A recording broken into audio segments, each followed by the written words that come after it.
Odenigbo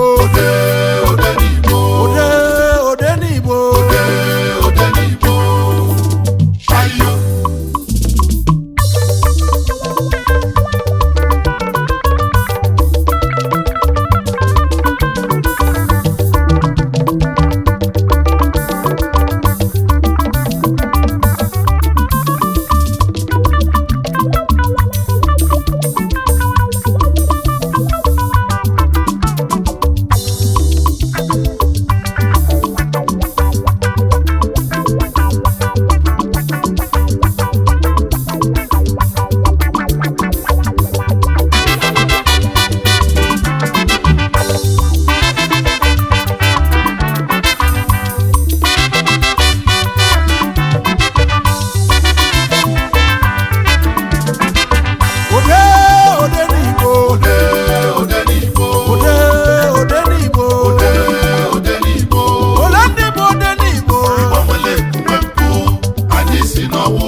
Ibana manuweze ebe nne no n'ogboku Great Odenigbo Ambassadors ndị delu richelu mma ndị ọma ya gawa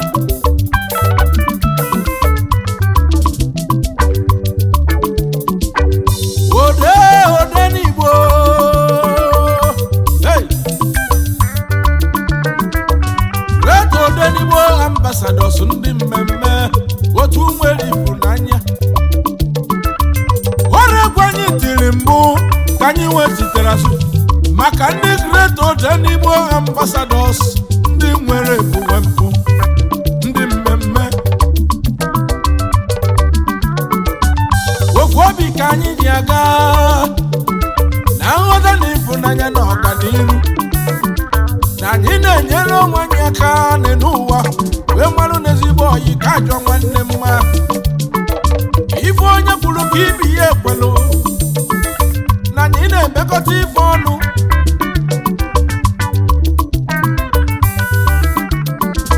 Great Odenigbo Ambassadors ndị ọma na anyị nwere ndị gụrụ akwụkwọ ịma na anyị nwere ndị chiri echichi ndị aka ji akụ ndị ukwu ndị $1,000 ndị eribe cheta ogbenye na anyị adọzọrọ afa na nkịtị maka na anyị na-ede n'Igbo ede n'olu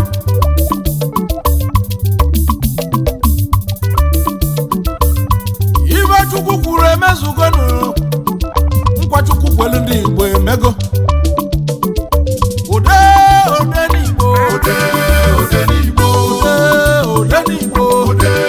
Odenigbo oya Igbo nwere ekwuwe mpụ anyị si n'ọwụwa anyanwụ na-efe ọgọ na-eme mma Odenigbo ayo ibe nyere unu na nyere nkịtị o nwere ibe nyere unu n'omume ka m na-ajụ ndị Odenigbo Ambassadors bụ ndị nnọchite a na-ekwu ekwu na-eme mme ibe ha kwuru nụ ka ha na-emenụ ibe ha mere nụ ka ha na-ekwunu maka na ejiri ọnụ etinye azụ n'obe Great ife dị nnukwu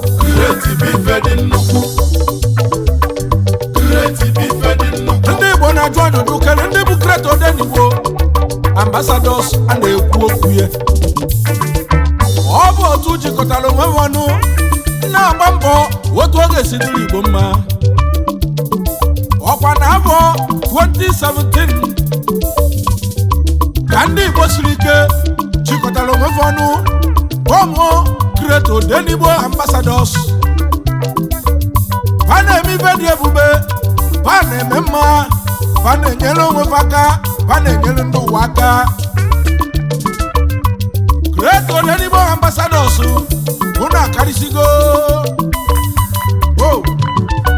Odenigbo Odenigbo Odenigbo Igbo nwere ekpumekpu anyị si n'ọwụwa anyanwụ na-eme ọgọ na-eme mma. Odenigbo ayo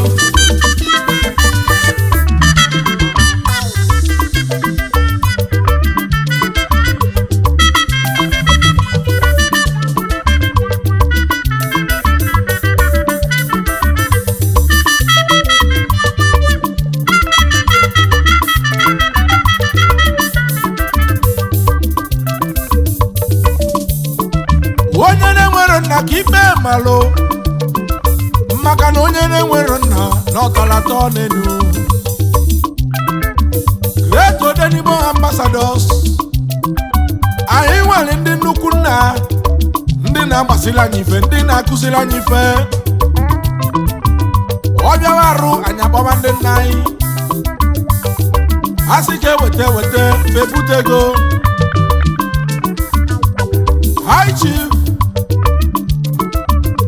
Tochukwu Ezisi Akụye Nwategwu onye agụrụ o so na nna anyị. Akụye Nwategwu omebe ibe dị mma n'elu, onye agụrụ daalụ. Mayor Nkamu Wodofi na Lagos State, Akụye Nwategwu ọwụ ọgịrịga. Ichie Alochus Nnamdị Ikegwu ọnụ Nwokwakam Bishop n'ọzọ obodo. Ebube Chukwu ụzọ nke ọzọ obodo karịsịa. Nwokwakụ Chukwu nyere nwata omeme ibe dị mma, Bishop na South. O so na ndị nna anyị, ndị patrons anyị. Managing Director Ike Bros Trading Company Limited na South Africa ọgịrịga. High Chief Joaquin Afọjiama Big C Popu na baba na n'ọcha. Ya ezemọkọ ndị Igbo na-ekwu okwu ya, o so na nna anyị. Chairman Chief Executive Officer Big C Real Estate and Properties, o so na nna anyị. High Chief Chibuike Peter Orogwu obodo Amarugwo bebi ọkụ onye Ebonyi steeti. Ịṅụnugwo mmanya bebi ọkụ, mmanya na-enye ike, mmanya na-agwọ ya, mmanya anyị ji akpata ego.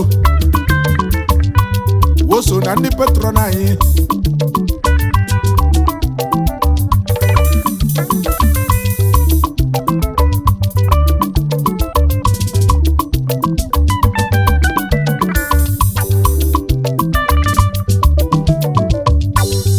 Chief Francis Nwogwugwu Udochukwu Nwachi na-emeribe onye Mbaise, Nwachi na-emeribe Ochetu ụmụ ogbenye, Managing Director Vintage Interiors. O so na ndị patron anyị na Great Odenigbo Ambassadors.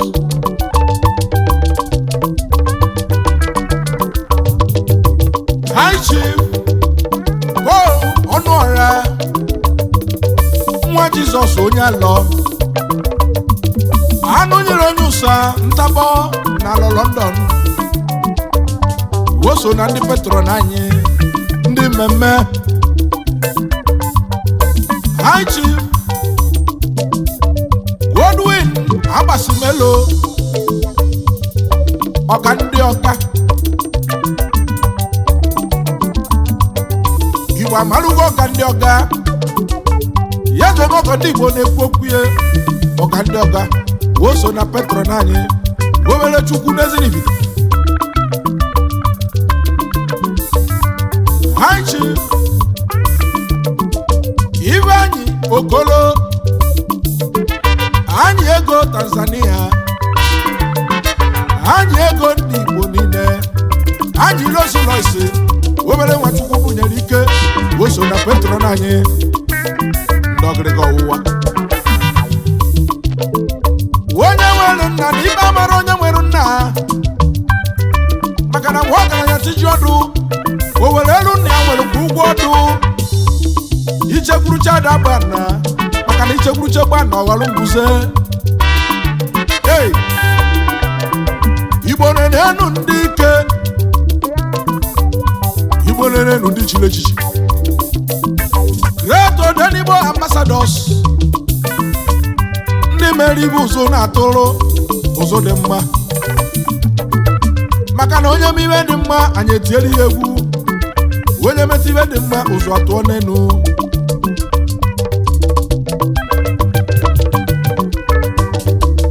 Otigba ya echezọkwa na ndị mere Odenigbo jide ebube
Odenigbo nwere ndị wajibiri Great Ambassadors maka na nkụ dị na mba na-eghere ụwa nni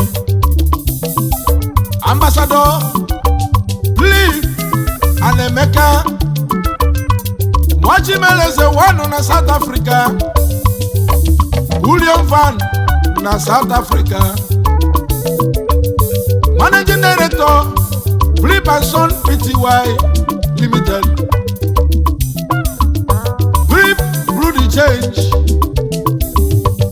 Sport Cow Night Club na South Africa Port Elizabeth Coach Melison Odo Udogusi Onuchugbo na Delta State ọgaranya ngada Nwachimeleze oyi were ihe gawa Ambassador Ifeanyi Chukwu Ahayinka Ogwa mụrụ bụ anyị ka anyị ego dị swochi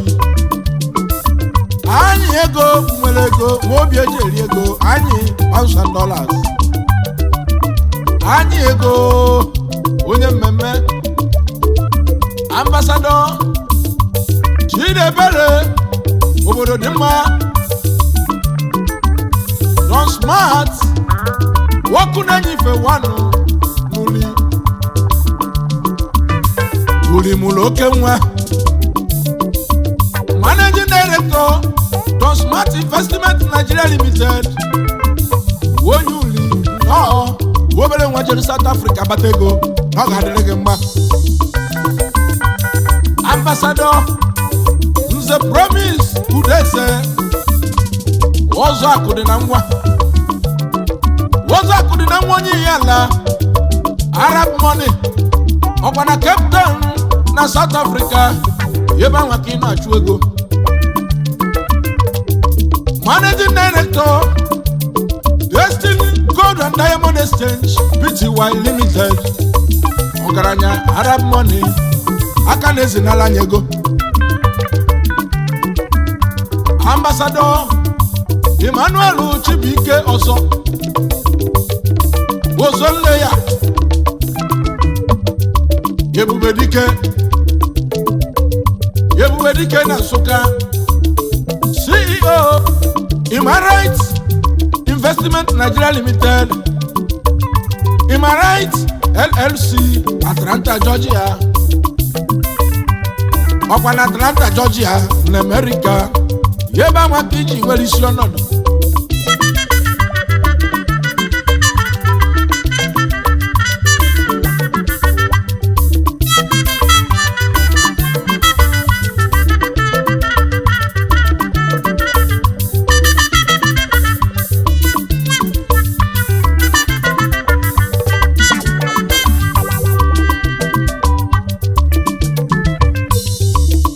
Ambassador High Chief Ekene Ezemogu Inspector C na China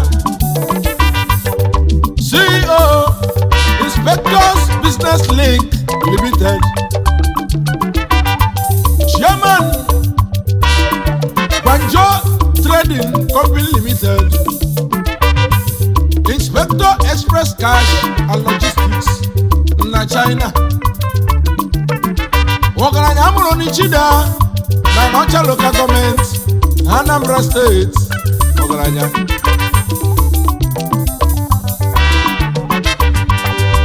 Ambassador Chinedu Eze Ebubu ụmụ okorobịa na Adazi onye Adazi ananọ Managing Director Nick Charles Services Limited Ebubu ụmụ okorobịa onye Anọcha. Ambassador Chief Wintus Anayo onye bi na mma Wogwebi Dala Wachugo nne ya n'ọzọ obodo. Obasanjo ndị Igbo niile na South Africa Wogwebi Wachugo nne ya ọgaranya ngada. Chairman Chief Executive Officer Galitus Exclusive Liquor Store Nigeria Limited Galitus Exclusive Liquor Store South Africa ebe anyị na-ebute mmanya anyị ji eme ọbịa mmanya anyị ji eme ọkanga.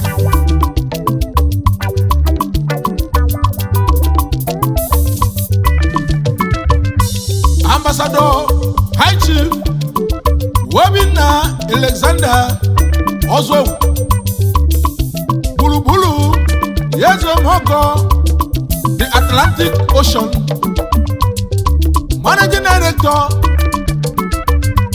Kings and Queen Bakery na Burkina Faso Odogwa Mwankwo imezi oge Neziago jide bube obere nwadu ụwa maka n'ilu.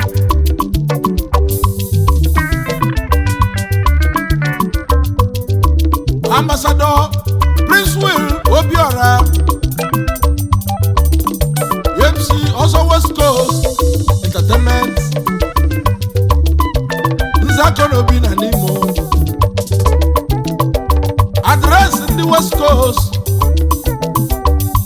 Managing Director MP Logistics and General Trading Pty South Africa also Kozo Wobere Masinimo Wedi Ebube.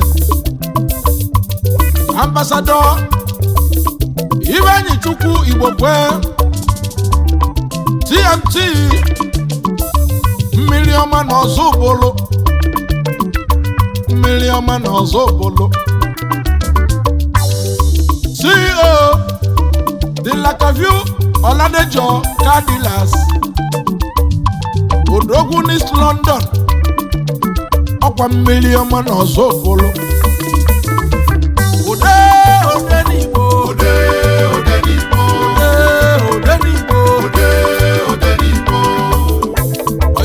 Igbo nwere mpụ anyị si n'ọwụwa anyanwụ na-eme ọgọ na-eme mma Odenigbo ayo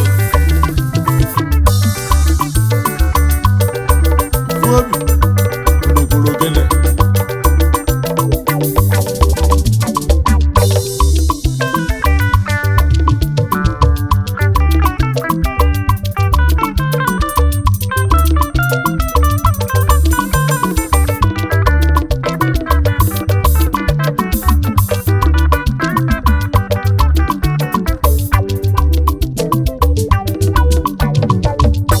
Ambassador Chigozie Francis nwabu nwanne Yeze Elisiako kembo na mbụ n'ibite dunu ọgaranya ngada na dunu kọbịa onye ọma n'East London na South Africa sieri akụ karịrị olili ọgaranya ngada woso na ndị Great Odenigbo jidebube na South Ambassador Emmanuel Ibekwe Akuchinyere nwata wano Akuchinyere nwata na mgba Igwe Hebrew Managing Director Prindin Investment Pty Limited na South Africa Managing Director Prindim Motors Pty Limited South Africa CEO Prince Masalati Investment Pty Limited Nabuku Mobom Nidato South Local Government in Imo State Yeba Wakishi Biwa Ijelu South Africa we kwechiri tugu obunye ego ọgaranya ngada Ambassador Chibike Ogwekwe Nkwachukwu kwere ọgwa Yezigbo nwanne Akajugo na n'ọgwa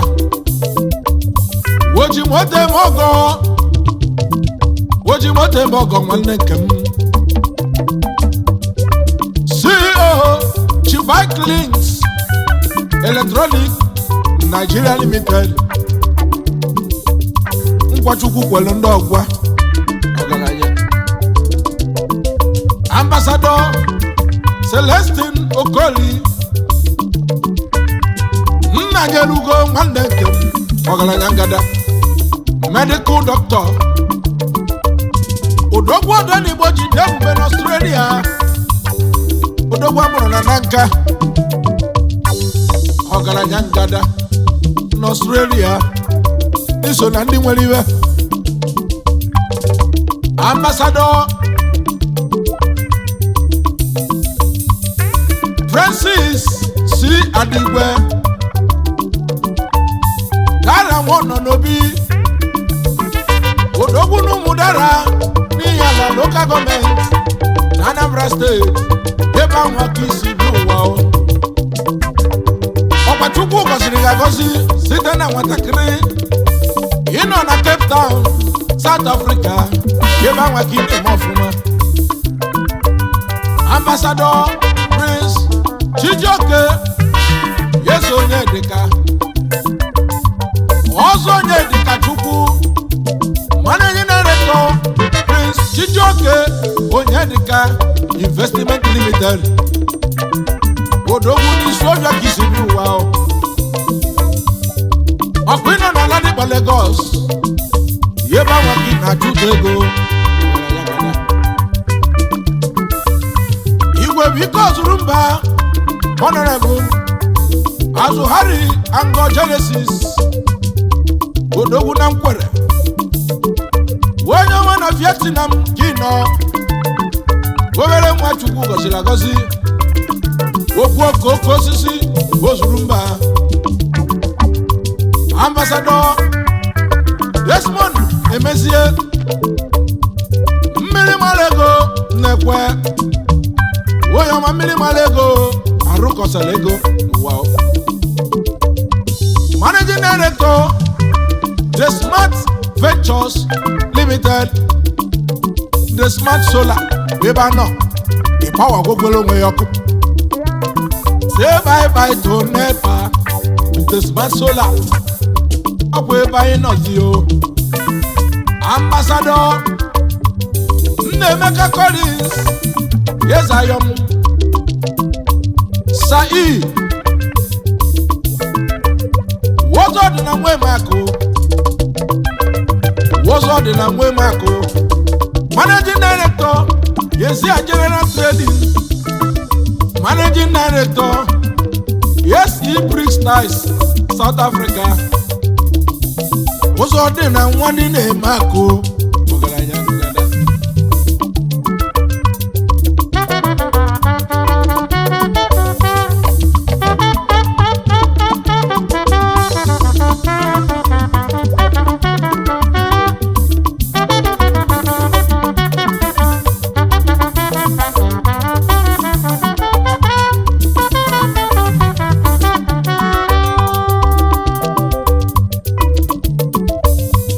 Ambassador Chukwudi Nwobu Abela na South Africa. Mmiri lilenyi kene n'ugwukwu. Wobere nwa n'idu ụwa mma. Onye n'ugwukwu n'ụmụnli ọgaranya n'inwere iwe.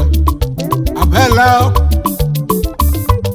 Ambassador Francis Izuchukwu Okeke Omemma na Nnewi. Omemma na Nnewi. Ọbụ Omemma na Nnewi. Managing Director Israel Automobile Solution Pty Limited na South Africa. Ihe bụ nwanne m ka isi wee bịa n'Otoro Nnewi na Nnewi North Local Government na Anambra State. Ebe anwa ka isi wee puo dịka osisi ọjị. Ọkwa na East London na South Africa. Ebe anwa ka ị na-echụta ego. Ambassador Ikenna John Paul Chima nna yerugo na Nnewi. Chairman Chief Executive Officer Nnaka Brothers. Odogwu East London ka ị nọ na South Africa. Ọgaranya na iso na ndị ejokwu babizu n'Odenigbo. Wobere nwesi Uluago na Nnewi wee bi ụwa. Na Kabo Ezem Uluago ka isi wee puo osisi ọjị maka osisi ọjị na-ebulu onwe ihe. A na-ekwu ọnụ efu ekwu.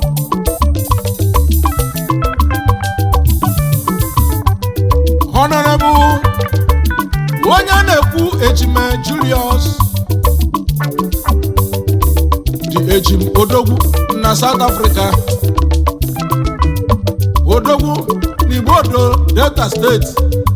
Ebe anwa ka isi bi ụwa. Wokwu ịnọ na Cape Town na-eme mma. Obodo na-akụlụ aka. Ọgaranya ngara.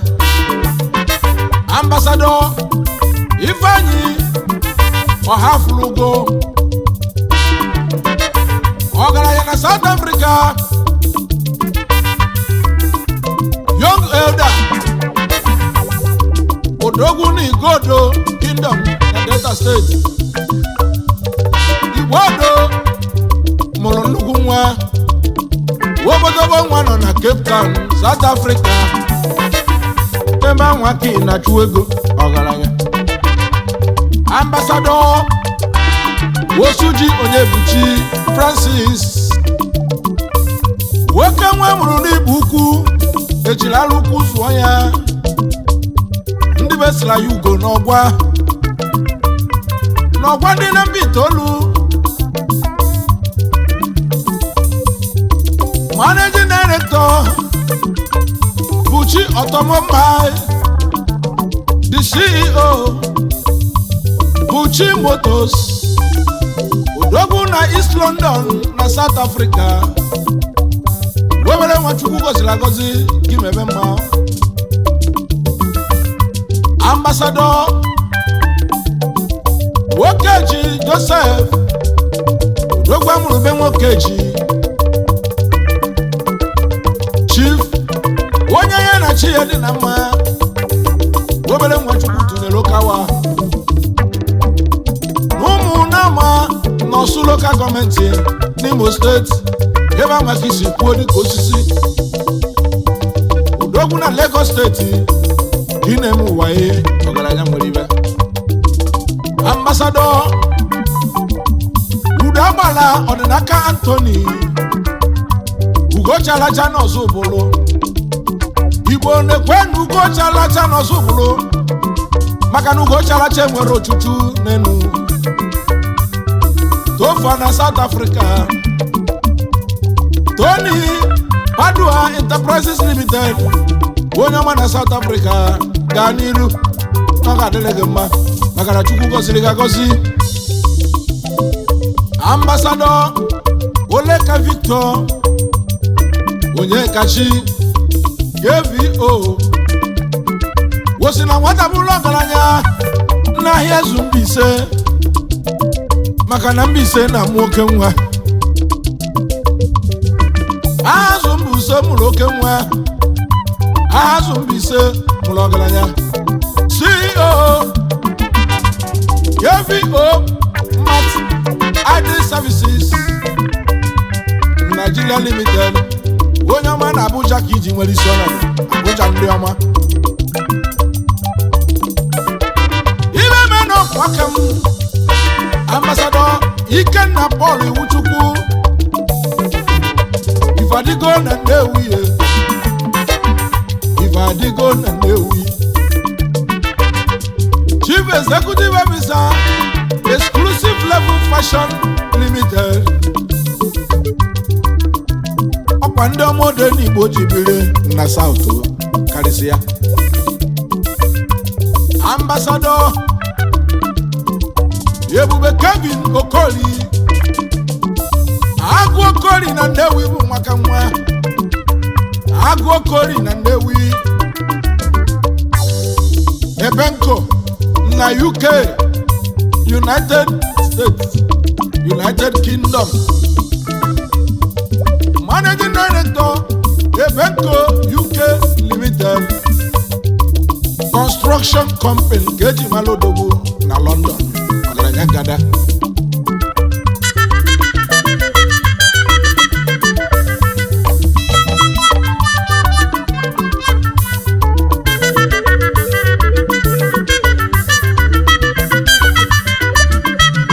Ambassador Eugene Ezezu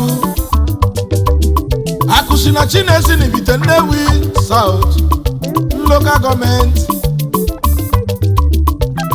Ebube nna Nezinibite Anirese ji ma Nezinibite Woku na nyibe Nezinibite Woji transformer emogo Nezinibite Nnewi South ọgaranya ngada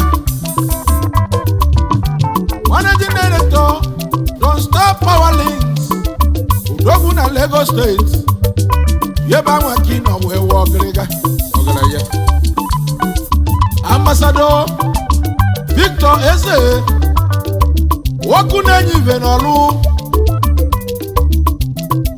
Igwe ndị Igbo na Stellenbosch Igwe ndị Igbo na Canada Managing Director Poland Cape Pty Managing Director Comics Global Network Nigeria Limited Wobere nwere iso na ndị nwere okawa Odenigbo Ambassador Ikechukwu Ejiofọ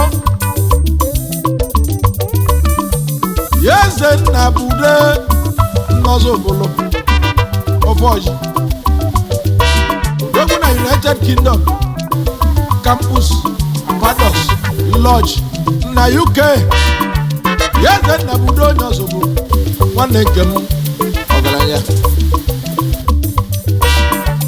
Ambassador Philip Chukwuma Chikwe Odele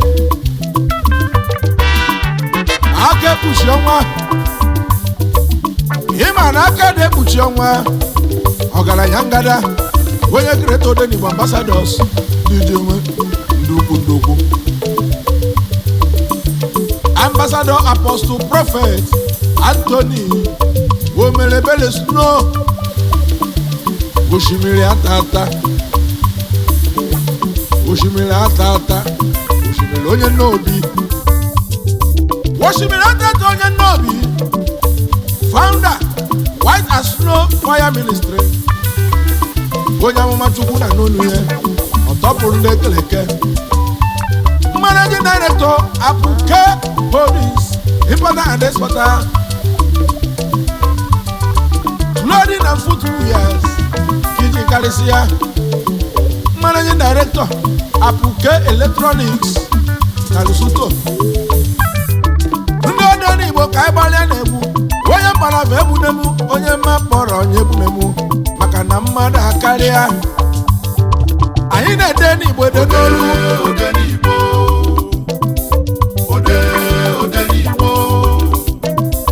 Igbo nwere emume mpụ anyị si n'ọwụwa anyanwụ na-eme ọgọ na-eme mma Odenigbo ayo Odenigbo Odenigbo Igbo nwere emume mpụ anyị si n'ọwụwa anyanwụ na-eme ọgọ na-eme mma Odenigbo ayo Odenigbo